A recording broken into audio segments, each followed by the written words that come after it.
Dasturimiz davom etadi. Ma'lumki, respublikamizda baliqchilik xo'jaliklariga qator qaror va farmonlar, yengillik hamda imtiyozlar, subsidiyalar ajratish yo'lga qo'yilgan. Bu esa sohada baliq yetishtirish hajmini oshirish, yangi ish o'rinlarini yaratishga xizmat qilyapti. Masalan, Sirdaryo viloyatining 10.700 gektar sun'iy suv havzalarida 371 ta hamda 500 gektar tabiiy suv havzalarida 5 ta baliqchilik xo'jaliklari faoliyat yuritib kelmoqda. Bu raqamlar qishloq xo'jaligida biznesni rivojlantirish va moliyalashtirish, marketing va brendlash mavzusidagi seminar tashkil etilishiga sabab bo'ldi va sohaning yanada rivojlanishiga xizmat qilishi shubhasiz.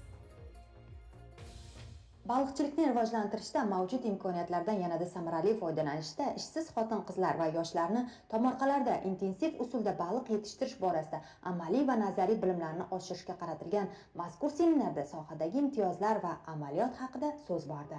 Biz bilamizki, Sirdaryoni aynan shu sohada, ya'ni baliqchilikni rivojlantirishda juda katta bir imkoniyatlari bor.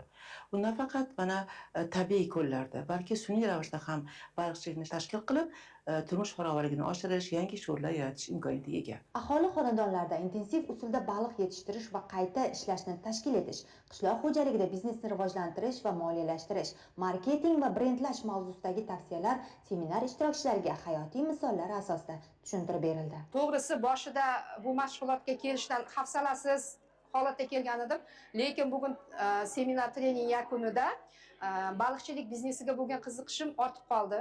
Turmush o'rtog'im bilan kelishgan holatda o'z oilaviy biznesimizni baliqchilik bo'yicha yo'lga qo'yishni rejalashtirmoqchimiz.